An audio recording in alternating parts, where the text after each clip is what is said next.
जयपूर अजमेर महामार्गावर रविवारी सकाळी एक भयंकर घटना घडली, ज्याने सगळा परिसर हादरवून सोडला. एलपीजी गॅस सिलेंडरने भरलेल्या एका ट्रकला मागून येणाऱ्या ट्रकने जोरदार धडक दिली. त्या क्षणातच ट्रकने पेट घेतला आणि एका मागून एक तब्बल 200 सिलेंडर फुटले. जवळपास 3 तासापर्यंत स्फोट होत राहिले. आवाज इतका प्रचंड होता की काही किलोमीटर अंतरावरही ऐकू जात होता. संपूर्ण ट्रक जळून खाक झाला. त्याचसोबत जवळ असलेली 4 ते 5 वाहनांना आग लागून त्याही राख झाल्या. या दुर्घटनेत एका व्यक्तीचा जागीच मृत्यू झाला आणि काही लोक गंभीर जखमी झालेत. मृत व्यक्तीची ओळख मात्र अजूनही पटलेली नाहीये.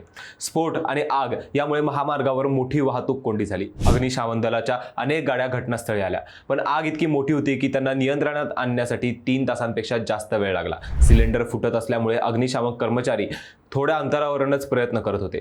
आसपासच्या गावामधील लोकांनाही काही काळासाठी स्थलांतरित करण्यात आलं, कारण स्फोटच्या भीतीमुळे वातावरण धोकादायक झालं होतं.